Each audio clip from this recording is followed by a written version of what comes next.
ठीक आहे. हे एक्झाम्पल्स आहेत, हे सॉल्व करायला सांगितलेले आहे. त्याच्यात पहिलं एक्झाम्पल आहे क्षेत्रेषु. पहिलं एक्झाम्पल होतं क्षेत्रेषुच्या सस्य संपत्ती दृश्यते. क्षेत्रेषु शब्दाला अंडरलाईन केलेली. कारक ओळखायचं आहे आणि अर्थ लिहायचा आहे त्याचा. कसं ओळखणार कारक? सगळ्यात पहिले तर विभक्ती ओळखायची. कोणती विभक्ती? अधिकरण, सॉरी, विभक्ती सप्तमी. कारक अधिकरण. बरोबर. अर्थ पण लिहायचा होता त्याचा. आता अर्थ लिहिताना आहे ना, पूर्ण वाक्याचा अर्थ लावायचा, म्हणजे मग अर्थ आपल्याला बरोबर परफेक्ट अर्थ लिहिता येतो त्याचा. आणि फक्त तेवढ्याच शब्दाचा लिहायचा ना, क्षेत्रेषुचा अर्थ लिहायचा आहे. काय येईल? सर क्षेत्र म्हणजे जागा होते ना, म्हणजे क्षेत्र म्हणजे जमीन, आपलं जमीन. हा. शेत. सस्य संपत्ती म्हणजे पिकं. जे आपण जमिनीमध्ये पिकं लावतो ना,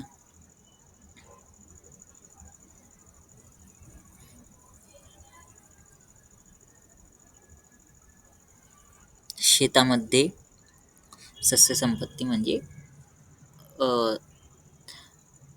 सस्य म्हणजे पिकं असतात आणि त्याला संपत्ती शब्द जोडून त्याला एक्स्ट्रा विशेषण जोडलेले संपत्ती आहे. तर पिकांचे धान्य, पिकांचं धन असं म्हणू शकतो सस्य संपत्ती. ती आहे किंवा दिसते. तर नुसतं क्षेत्रेषु शब्दाचा अर्थ काय झाला?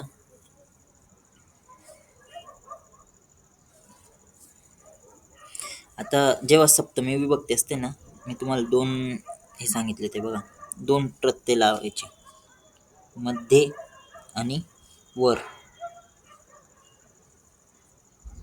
जो आपण सिंपल मराठीमध्ये त्याचा जो अर्थ लावतो शब्दाचा, त्याला आपण त्याच्या पुढे 2 प्रत्यय लावू शकतो, मध्ये किंवा वर. आता इथे क्षेत्र शब्दाचा अर्थ होतो शेत.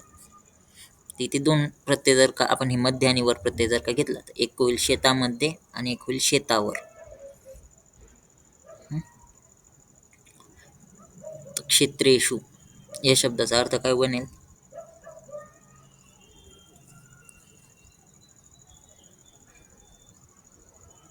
शेतामध्ये. शेतामध्ये.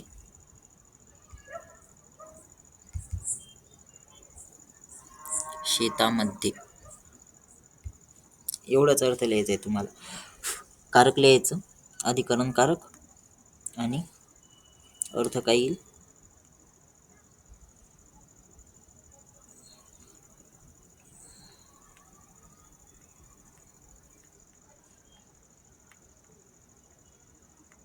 अर्थ येईल शेतामध्ये. मला कारक लिहिण्याला मार्क आहेत बरं. विभक्ती ओळखायची कशासाठी? कारक ओळखण्यासाठी फक्त. विभक्ती लिहिण्याला मार्क नाही राहणार तिथे. दुसरं वाक्य, गंधेन मुग्धा भ्रमराः उपवनम आयान्ति. गंधेन शब्दाला अंडरलाईन केलेलं आहे. कोणतं कारक येईल? करण. करण कारक. अर्थ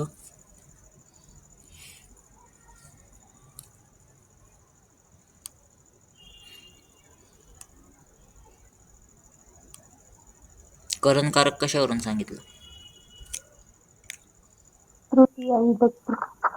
तृतीय विभक्ती म्हणून. मग अर्थ काय होईल त्याचा?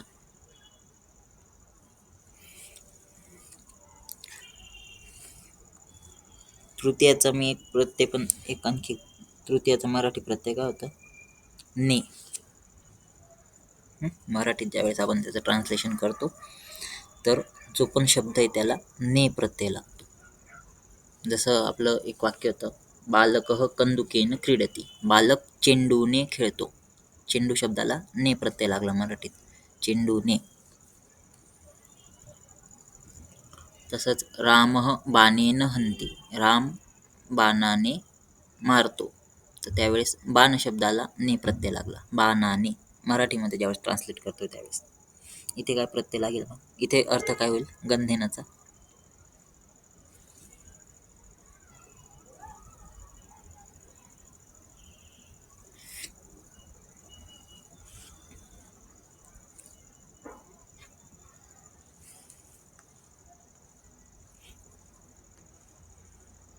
कारक बरोबर सांगितलं. कारक होईल करणकारक. अर्थ काय?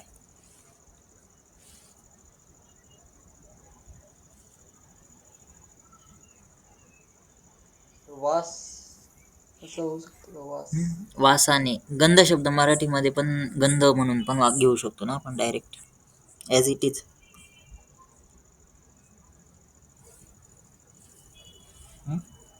वासाने पण बरोबर आहे आणि गंधाने असं घेतलं तरी पण बरोबर आहे.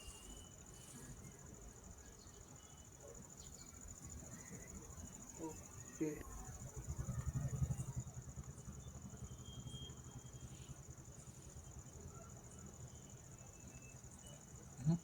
पूर्ण वाक्याचा अर्थ काय होईल? गंधाने मुग्ध भ्रमर. उपवनम म्हणजे बगीचा. बागेमध्ये येतात. तुम्ही वासाने असं पण लिहू शकतात, गंधाने असं पण लिहू शकतात.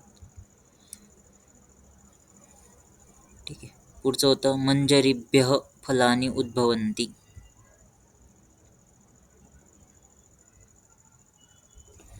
मंजरीभ्यः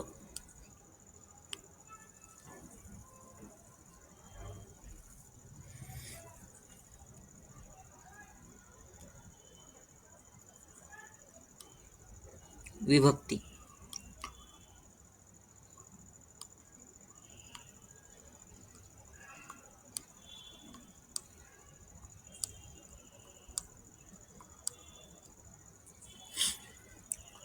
मंजरीभ्यः शब्दाचा कारक ओळखायचा आहे. कारक ओळखण्यासाठी आधी आपण विभक्ती ओळखणार.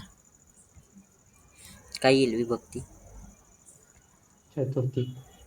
चतुर्थी. कोणत्या शब्दाप्रमाणे चालेल मंजरी शब्द?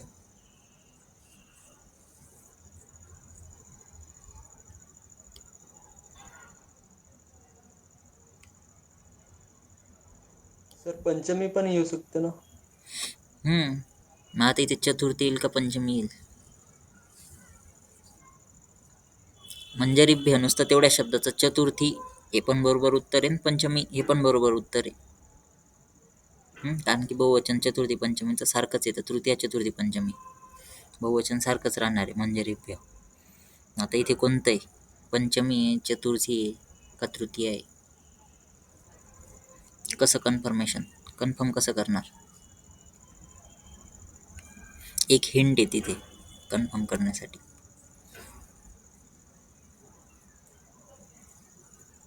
पूर्ण वाक्य बघा. मंजरीभ्यः फलानि उद्भवन्ति. सर म्हणजे काहीतरी उगवते म्हणजे पंचमी येतं वाटतं. बरोबर. काहीतरी उगणं. हा, पंचमी. पंचमी येईल तिथे. उद्भवन्ति निर्माण होणे. जायते, उद्भवन्ति, उत्पतती यांच्यायोगे पंचमी उपपदी विभक्ती होती पंचमीची. उद्भवन्ति. मंजरीभ्यचं कारक कोणतं येईल मग?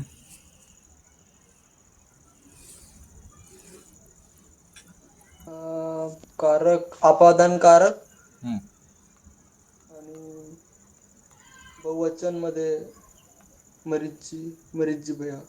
मंजरी म्हणजे ना हे राहतं फळाचं मोहर. आंब्याचा मोहर नसतो का? आंब्याचा मोहर किंवा मग तुळशीची मंजरी त्याला म्हणतात. हो बरोबर.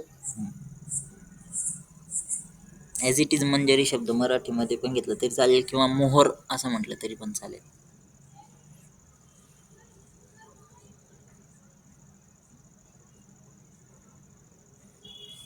पंचमीसाठी कोणते प्रत्यय सांगितले होते? ऊन, हून आणि पासून.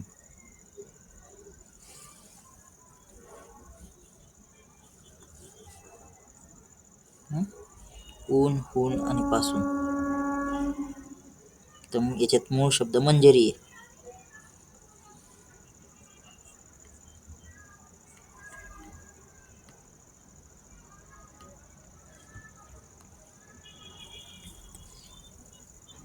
मंजरी शब्दाला याच्यापैकी कोणते प्रत्यय लावायचं?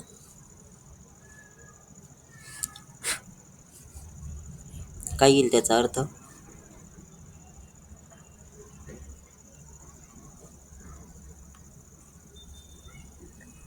मंजिरीपासून फळे निर्माण होतात. बरोबर. मंजरीपासून फळे निर्माण होतात. नुसतं मंजरीभ्य शब्दाचा अर्थ होईल मंजरीपासून. कारक येईल अपादानकारक आणि अर्थ येईल मंजरीपासून. ठीक आहे. आता हे चौथं वाक्य बघा. विद्यया वयं स्वं कर्तव्यं जानीमः. विद्यया शब्दाला अंडरलाईन केलेलं आहे. कारक कोणतं येईल? कारकच्या आधी विभक्ती कोणती येईल?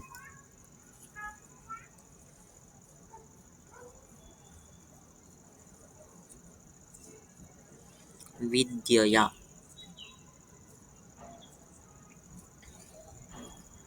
कोणत्या शब्दाचा रेफरन्स घ्यावा लागेल? स्त्रीलिंग आपलं बला शब्द चतुर्थी विभक्ती. चतुर्थी कसं काय येईल? चतुर्थी कोणत्या शब्दाचा रेफरन्स घेतला? माला. हा माला किंवा बला शब्द. बला माला. चतुर्थी काय होते मालाची? माला येई अशी होते ना चतुर्थी. यावरती दोन मात्रा. हो ती विद्यया आहे. सॉरी सर पंचमी येते वाटते. पंचमी पण नाही येत.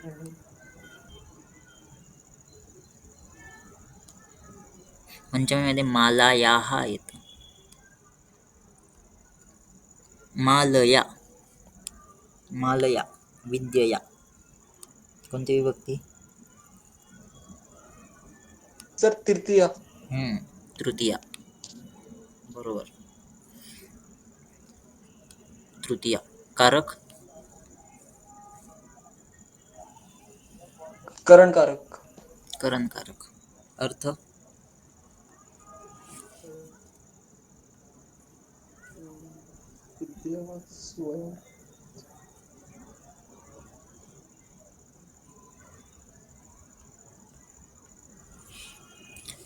मूळ शब्द विद्या आहे ना, त्याला तृतीयाचा प्रत्यय लावायचा. तृतीयाचा प्रत्यय काय असतो? ने. मराठीमध्ये ने. विद्या शब्दाला ने जर का लावला तर काय होईल अर्थ? विद्या शब्द ॲज इट इज मराठीत तसंच राहतो, विद्याच. विद्याने आपल्याला आणि स्वयंला वयम म्हणजे आपण स्वतःचे कर्तव्य जाणतो असा अर्थ आहे. विद्येने आपण स्वतःचे कर्तव्य जाणतो किंवा आम्ही स्वतःचे कर्तव्य जाणतो. विद्यया एवढ्याच शब्दाचा अर्थ लिहायचा आहे. काय येईल?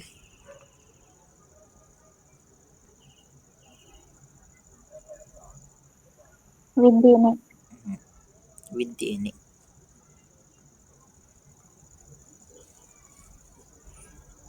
आता हे पाचवं.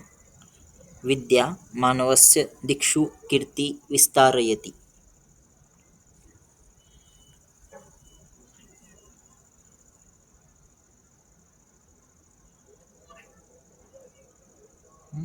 इथे विद्या शब्द अंडरलाईन केलेला आहे.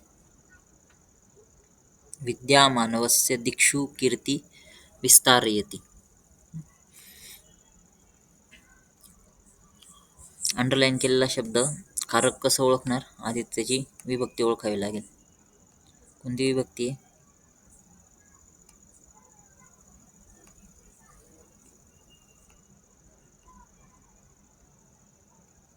सर तृतीय विभक्तीच येईल. तृतीया कसं काय येईल?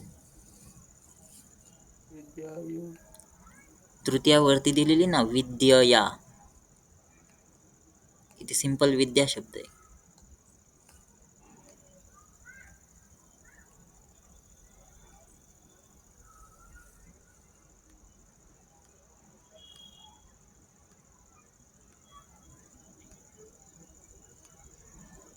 विद्या शब्द कसा चालतो?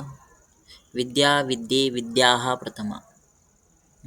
विद्यां विद्ये विद्याः द्वितीया. विद्या विद्याभ्यां विद्याभिः तृतीया. सिंपल विद्या शब्द आहे. प्रथमा विभक्ती. प्रथमा विभक्ती येईल. कारक? कर्ताकारक. कर्ताकारक. कर- आता कर्ताकारक ज्यावेळेस असतं त्यावेळेस अर्थ म्हणजे काय लिहितो आपण, ॲज इट इज तो शब्द येतो.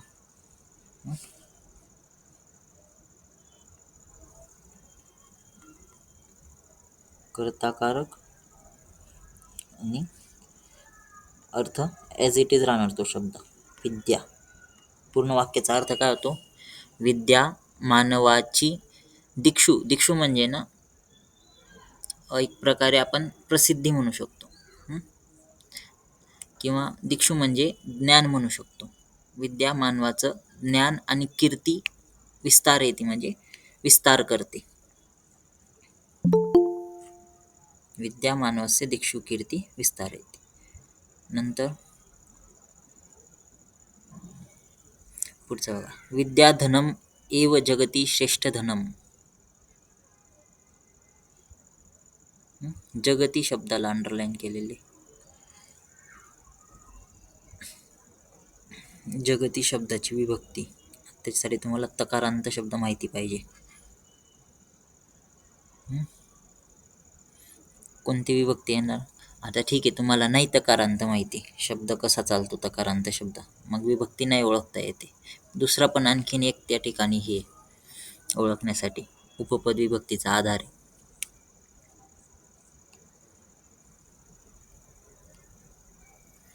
काय?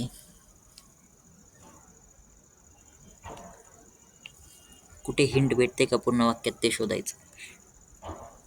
पूर्ण वाक्यामध्ये बघा. श्रेष्ठ. हा, काय? श्रेष्ठ. श्रेष्ठम. श्रेष्ठम काय येईल त्याच्यावरून, कोणती विभक्ती असेल तिथे? सप्तमी. सप्तमी, बरोबर. जगती, जगत शब्द आहे, जग त्याचा अर्थ होतो विश्व किंवा जग. कारक कोणतं येईल? अधिकरण. अधिकरण. अर्थ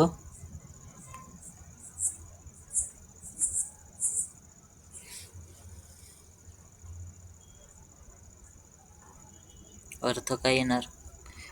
वरती सांगितलं बघा पहिल्या वाक्यात, सप्तमीला कोणते प्रत्यय लागतात? मध्ये आणि वर.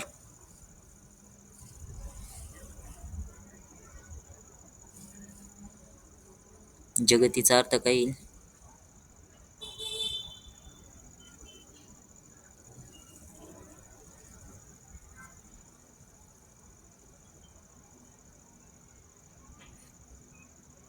मूळ शब्दाला मध्ये आणि किंवा वर प्रत्यय लावायचा. मध्ये प्रत्यय लागेल, ते वर नाही लागणार. काय अर्थ होईल त्याचा जगतीचा?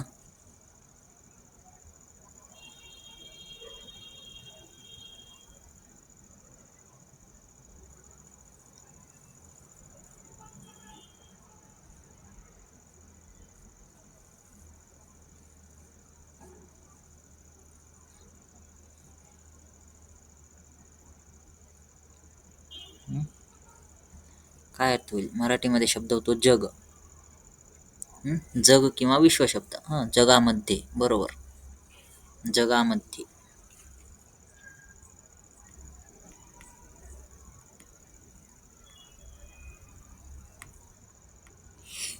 जगामध्ये, विश्वामध्ये. पूर्ण वाक्याचा अर्थ काय होईल? विद्याधन हेच जगामध्ये श्रेष्ठ धन आहे. विद्याधनम एव जगती श्रेष्ठ धनम. पुढे असती अध्याहृती. ठीक आहे, पुढे 7 बघा, अध्यापिकां परितः छात्राः सन्ति. अध्यापिकां शब्दाला अंडरलाईन आहे. अध्यापिकां,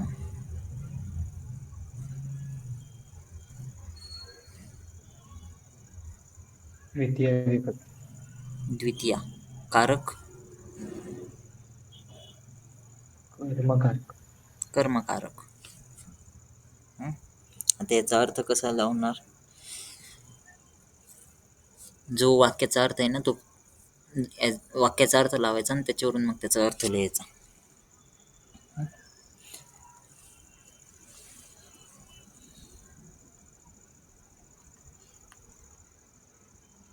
तर परितःचा अर्थ काय होतो?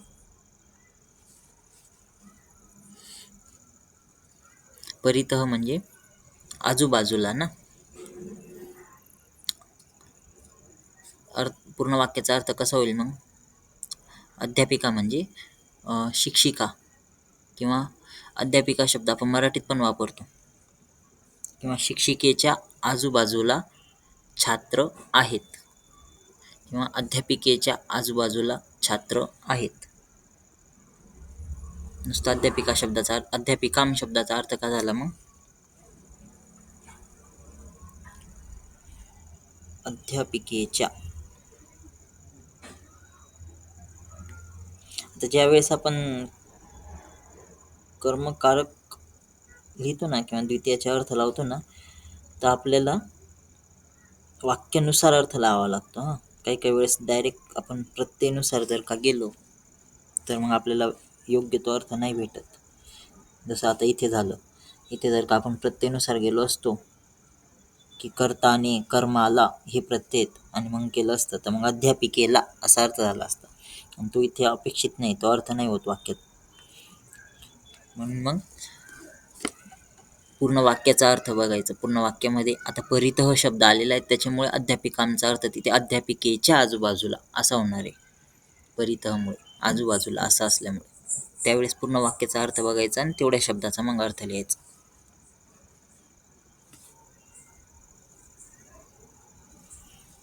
ठीक आहे, पुढचं बघा. गोपालः शिवेन सह वार्ता करोति. गोपालः शब्दाला अंडरलाईन केलेलं आहे.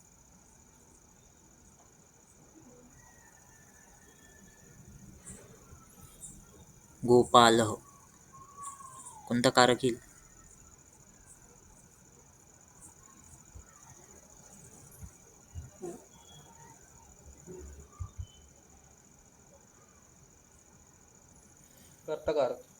कर्ता कारक.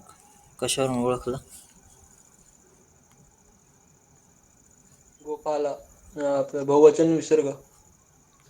बहुवचन कुठे गोपाल? तर गोपाल तर वात शब्द नाही येणार का त्याच्या? वाताह. वातप्रमाणे चालेल, तो अकारांत शब्द आहे. वातप्रमाणे, देवप्रमाणे, रामप्रमाणे कोणत्या याच्यानुसार चालेल. अकारांत पुल्लिंग असल्यामुळे. पण गोपालः एकवचन आहे का बहुवचन आहे? गोपालः एकवचन असेल. एकवचनच. एकवचन आहे. विभक्ती नाही ना असं ते विभक्ती कोणती?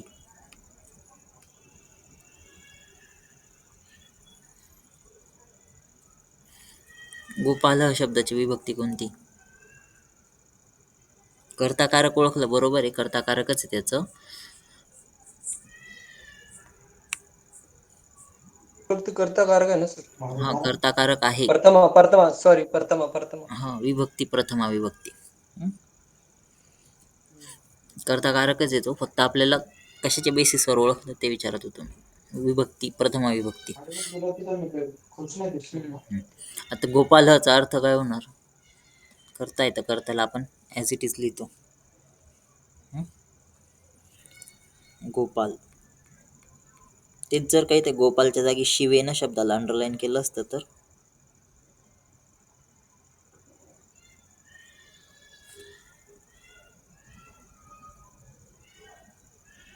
ते सहमुळे ती तृतीय आलेली. करण नाही राहणार तर.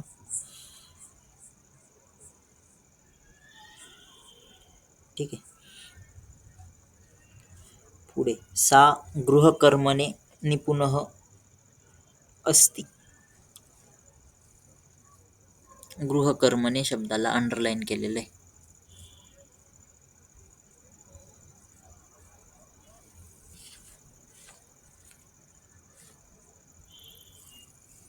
गृहकर्मणे कोणती विभक्ती येईल?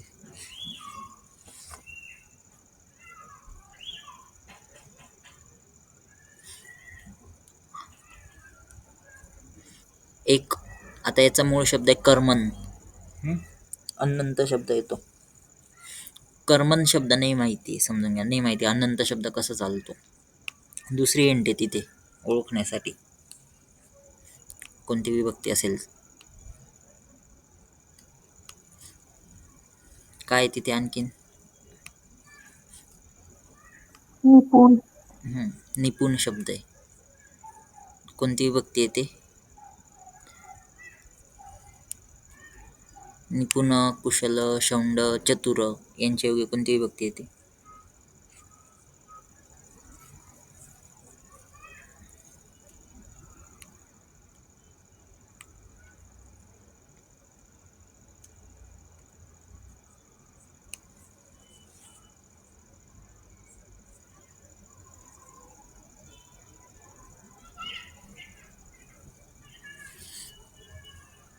कोणती विभक्ती येते? उपपद विभक्ती.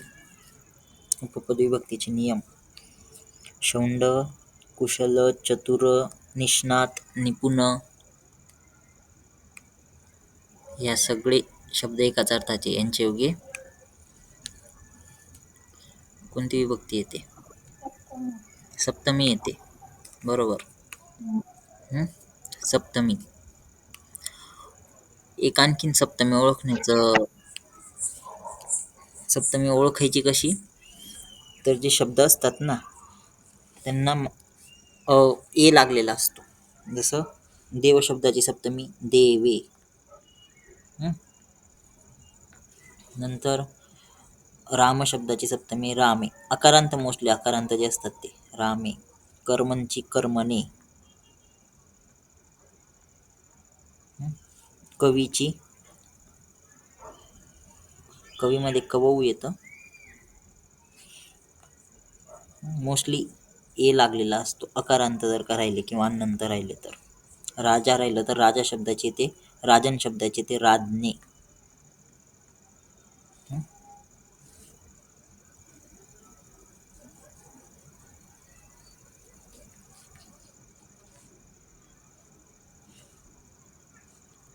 काय येणार? गृहकर्मणी सप्तमी.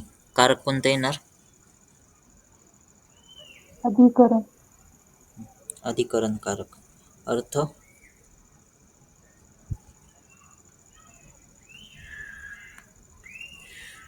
तो घराच्या कामामध्ये निपुण आहे.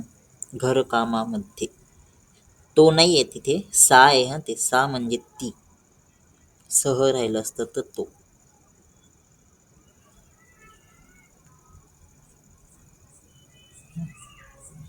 सा आहे तिथे, सा. सा ओके सर. म्हणजे ती. 10. अहम रेलयानेन कालिकतां गमिष्यामि. रेलयानेन कोणती विभक्ती आहे?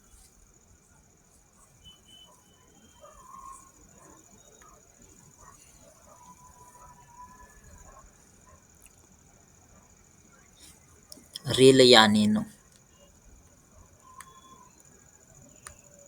तृतीय, तृतीया. कारक करणकारक, करणकारक. अर्थ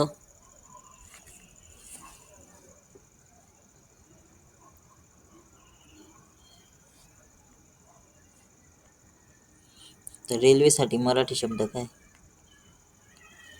रेलयान बनवलेला शब्द आहे रेल, आणि त्याला यान शब्द जोडून रेलयान असा शब्द तयार केला आहे. मराठीमध्ये काय शब्द आहे? रेल्वेच म्हणतो आपण.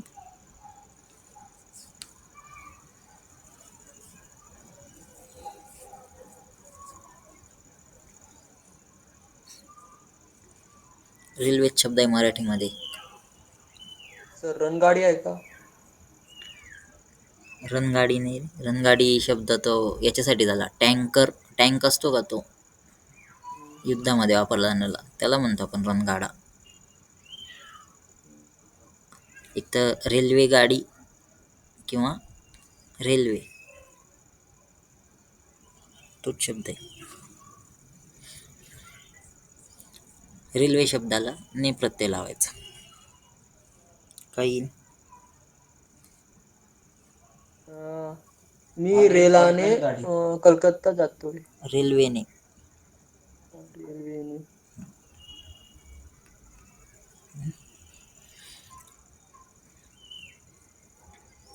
रेल्वेने कलकत्ता जाणार आहे. गमिष्यामी म्हणजे जाणार आहे, तो भविष्यकाळ आहे. हं?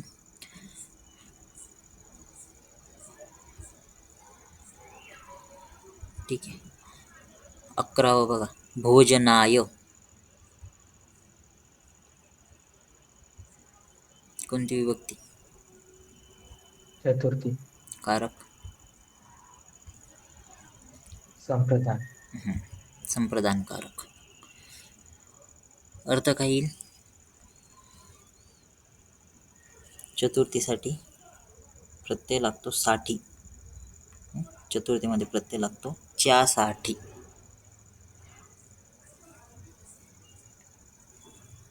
तर भोजनला मराठीमध्ये शब्द काय? भोजन शब्द पण आहे, जेवण शब्द पण आहे.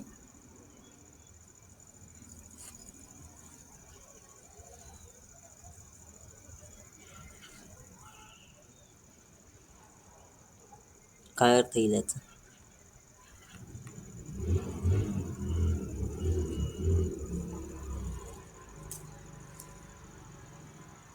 जेवणासाठी घरी चाल. जेवणासाठी.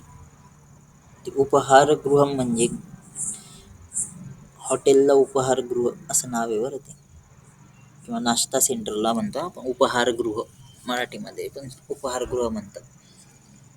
उपहार म्हणजे नाश्ता किंवा मेस.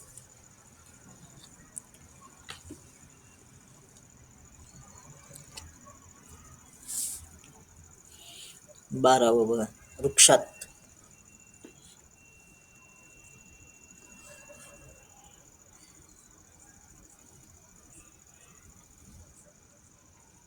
कोणती विभक्ती वृक्षात? पंचमी. पंचमी. कारक. अपादान. अपादानकारक. अपादान. अर्थ काय होईल?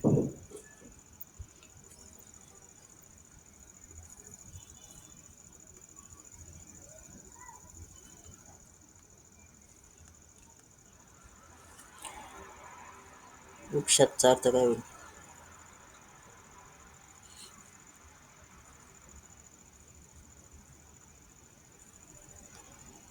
झाड.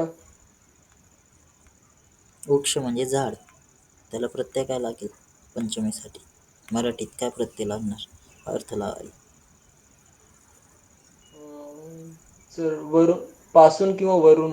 झाडावरून फल खाली पडतोय. झाडावरून, झाडाहून. झाडापासून. झाडापासून नाही येणार, झाडाहून झाडावरून, झाडाहून फल खाली पडतो. फल खाली पडतं. झाडाहून. वृक्षात फलम पतती. झाडावरूनच किंवा झाडावरून. नंतर पुस्तकं स्यूते अस्ति. स्यूते.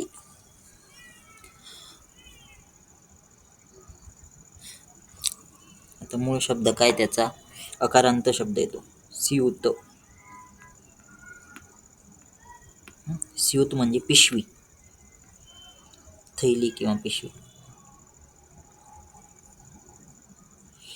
कोणती विभक्ती त्याच्यात? सप्तमी. सप्तमी. कारक. अधिकरण.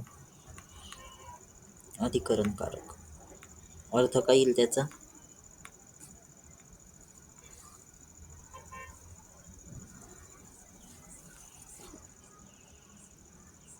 सप्तमीसाठी काय हे लावतो आपण प्रत्यय मराठीत? मध्ये किंवा वर.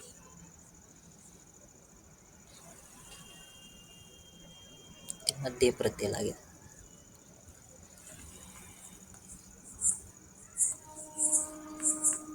स्यूतचा अर्थ काय होतो? पिशवी.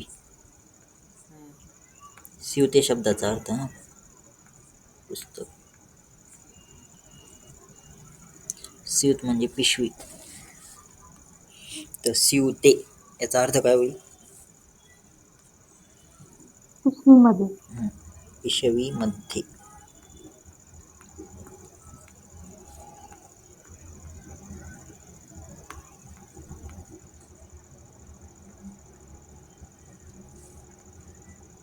ठीक आहे.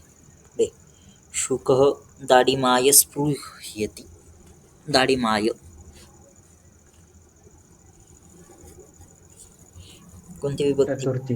चतुर्थी. कारक संप्रदान. संप्रदान. अर्थ काय होईल?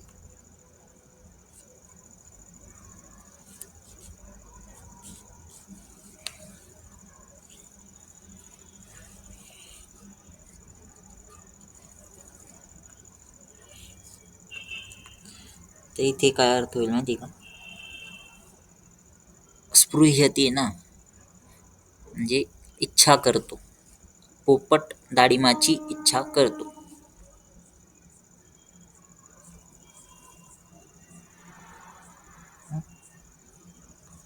दाडिमा याचा अर्थ काय होईल तिथे? दाडिम म्हणजे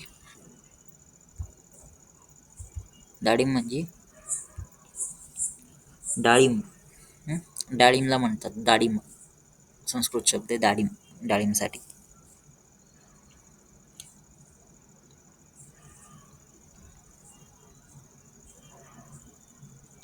दाडिमा याचा अर्थ होईल डाळिंबाची इच्छा करतो. स्पृह्यति.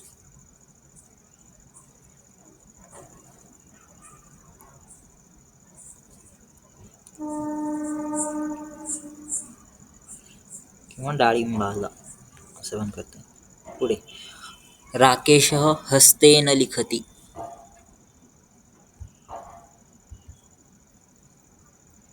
राकेशः हस्तेन लिखति.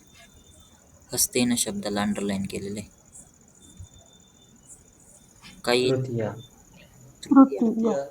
कारक करण. कर्ताकारक. करण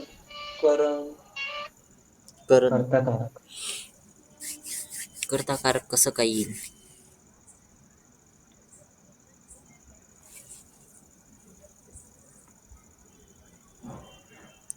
कर्ताकारक येण्यासाठी वाक्य कर्मणी पाहिजे. वाक्य कोणतं येते? सिंपल कर्तरी वाक्य. कर्मणी वाक्य राहिलं असतं तर लिख्यते असं असलं असतं ना. राकेश करता आहे तिथे. राकेश हाताने लिहितो असं त्याचा अर्थ होतो. तर का ते राहिलं असतं असं की राकेशेन लिख्यते, तर तिथे राकेशेन शब्द हा कर्ताकारक राहिला असता. ते हस्तेन लिख्यते असे. हस्त हे काय झालं? लिहिण्याचं साधन येते. हात लिहिण्याचं साधन झालं तिथे, म्हणून करणकारक येते.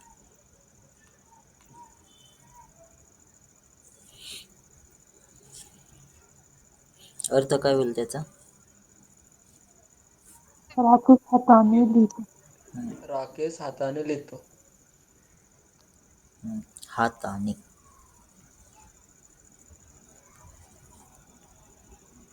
पूर्ण आता तुम्ही, मी ते करण एवढंच लिहितोय, तिथे लिहिताना करणकारक असं पूर्ण लिहायचं.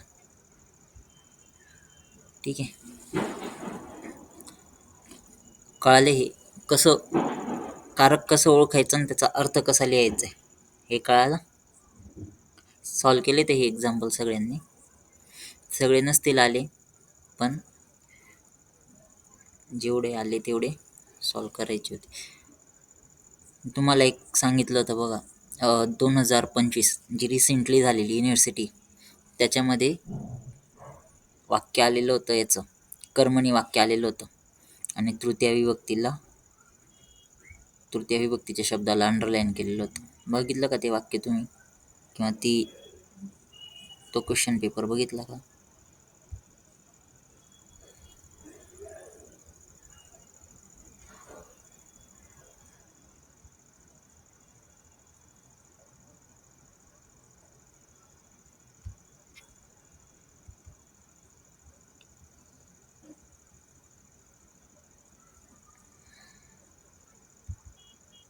हा पेपर होता बघा तो, समर 2025.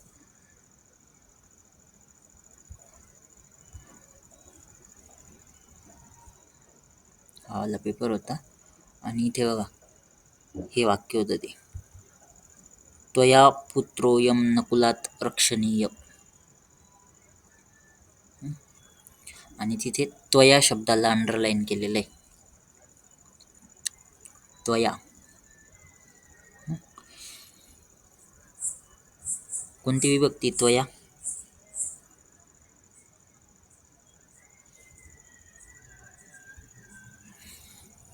तुम्ही सर्वनाम बघितले, सर्वनाम पाठ केलेत का? अस्मत् सर्वनाम आणि युष्मत सर्वनाम. युष्मत सर्वनामची तृतीय विभक्ती ती त्वया.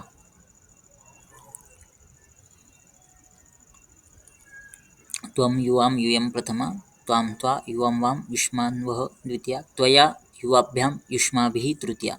त्वया तृतीया विभक्ती ती.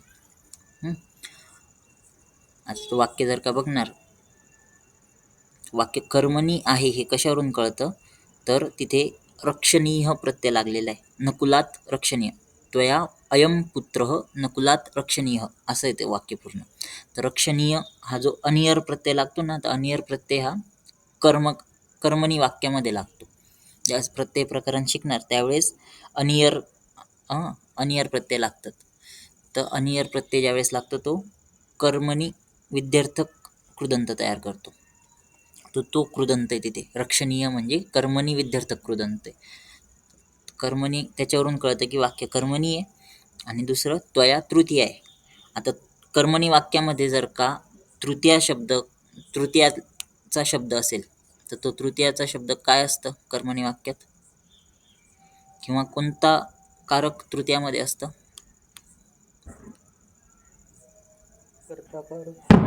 कर्ता कारक. म्हणून त्वया शब्दाचं कारक काय येणार?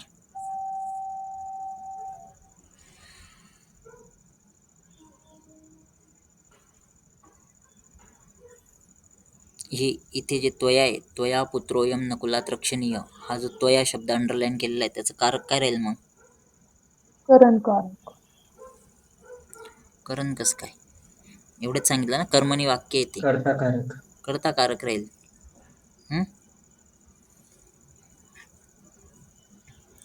कर्ता कारक राहील. मग आता याचा अर्थ काय होतो? तुझ्याकडून अयम पुत्र म्हणजे हा मुलगा नकुलापासून, नकुल म्हणजे मुंगुसापासून रक्षण केला गेला पाहिजे. तुझ्याद्वारे हा मुलगा नकुलापासून रक्षण केला गेला पाहिजे. तर तो या शब्दाचा अर्थ काय झाला? तुझ्याद्वारे किंवा तुझ्याकडून. तुझ्याकडून असा अर्थ होतो त्याचा. बघा इथे सॉल्व केलेलं आहे ते एक्झाम्पल. हे बघा, हे त्वया कारक, कर्ता कारक आणि अर्थ येईल तुझ्याकडून. हे एकच एक्झाम्पल आले आत्तापर्यंत. तसं जे तृतीय विभक्ती आणि कर्मणी वाक्यातली तृतीय आलंय, पण ते पण असं आलंय की खूपच कठीण. रक्षणीय, आता कोणी विचार केला असेल की रक्षणीय हे कर्मणी विध्यर्थक कृदंत आहे, आणि कोणी तेवढं प्रत्यय सिरियसली पण नाही पाठ केले असतील की तो विध्यर्थक कृदंत कर्मणी मधला आहे का कोणता आहे. आपण फक्त अनियर प्रत्यय एवढंच पाठ करतो, पण त्याचा उपयोग काय होतो ते माहिती असेल तरच ते ओळखता येईल की तो कर्मणी वाक्य आहे का नाही. ठीक आहे. असे खूप सारे वाक्य आहेत पंचतंत्रामध्ये जे कर्मणी आहेत आणि त्यातल्या त्यात कृदंत वापरून तयार केलेले आहेत पंचतंत्रामधले. त्याच्यामुळे वाक्य आलेच तर पंचतंत्रामधले येतील असे वाक्य जर का आले एखादे तर.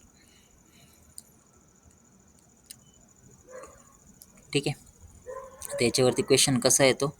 एक तर असा ACQ येतो. कारकवरती कसे क्वेश्चन्स असतात? एक हा असा ACQ असतो. हे असं तुम्हाला 5 वाक्य दिलेले राहतील. 5 वाक्यांपैकी प्रत्येक वाक्यातला एक शब्द अंडरलाईन केलेला राहील. त्या शब्दाचं कारक ओळखायचं आणि त्याचा अर्थ लिहायचा. कारक संबंधम निश्चय कृत्वा ते कारकनुसार त्याचा अर्थ लिहायचा. दुसरे कसे येतात प्रश्न? MCQ मध्ये कारक असतं. MCQ मध्ये कसं असतं कारक?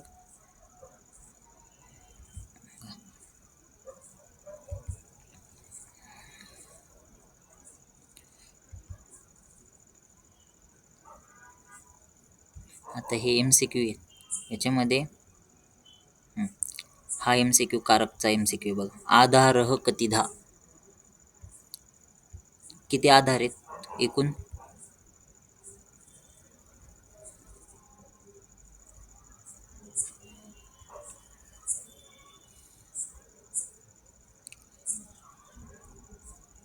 काय येईल? द्विधा, त्रिधा, चतुर्धा, पंचधा, काय येईल तिथे?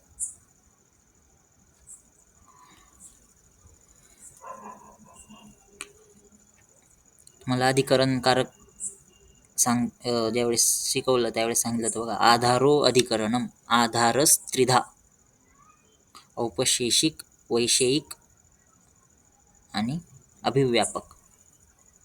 किती आधार असतात? 3 आधार असतात. आधारस त्रिधा. तुम्हाला फक्त ते 3 आधार असतात एवढं लक्षात ठेवायला लावलं, तर नावं लक्षात ठेवायला लावले ते.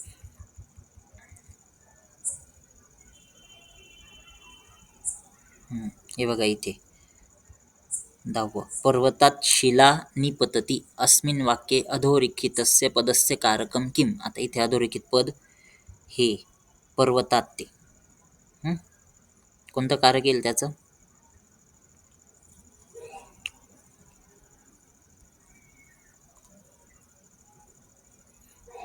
पर्वतात कारक कोणतं येणार?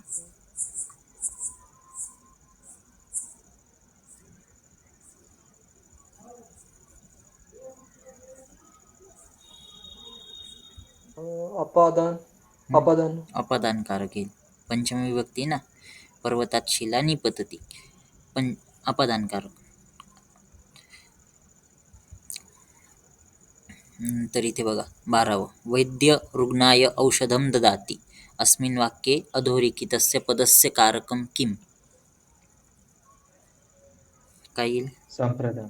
संप्रदान. चतुर्थी विभक्ती संप्रदान कारक, चतुर्थी विभक्ती.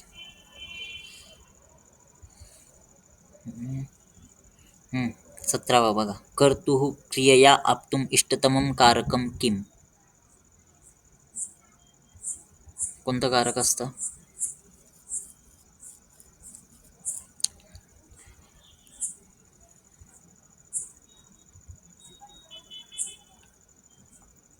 वृत्ती इति. कर्तुः क्रियया आप्तुम् इष्टतमं कारकं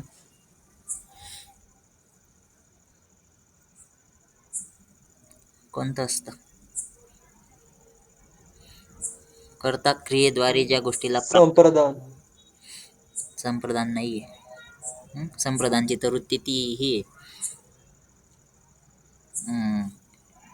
दानस्य कर्मणा यम अभिप्रेती सह संप्रदानम, ती वृत्ती आहे संप्रदानची.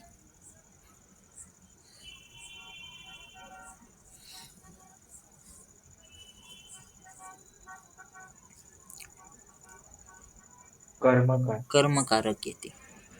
कर्तुः क्रियया आप्तुम् इष्टतमं कारकं कर्मसन्न्यं स्यात्, ही वृत्ती त्याची. कर्मकारक हे 18. डॅश डॅश नमः रिक्तस्थानं पूरयत. काय येईल तिथे?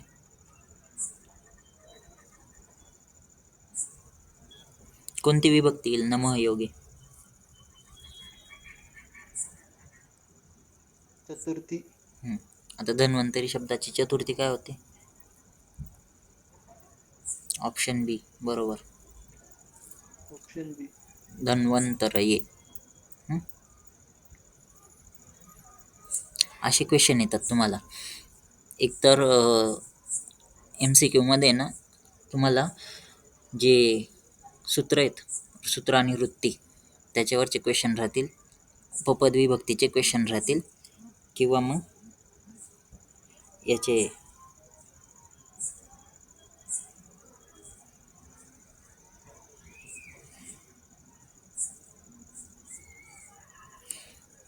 किंवा मग आपलं डायरेक्ट कारक, अंडरलाईन केलेलं कारक ओळखा, असे क्वेश्चन राहतील. ते 5 मार्क MCQ मध्ये असतात, 5 मार्क ACQ मध्ये असतात. उरलेले 5 मार्क येतं तुमचे शब्दरूप लिहून त्याचा वाक्यात उपयोग करा. किंवा मग जे दुसरं ठिकाणी वाक्य बनवायचे आहेत त्या ठिकाणी असे ते डिस्ट्रीब्युटेड आहेत नंतरचे 5 मार्क. असं 15 मार्काचा फरक आहे टोटल. ठीक आहे. डायरेक्टली 10 मार्क, एक 5 मार्क ACQ मध्ये आणि 5 मार्क MCQ मध्ये आहेत. कळाले कारक?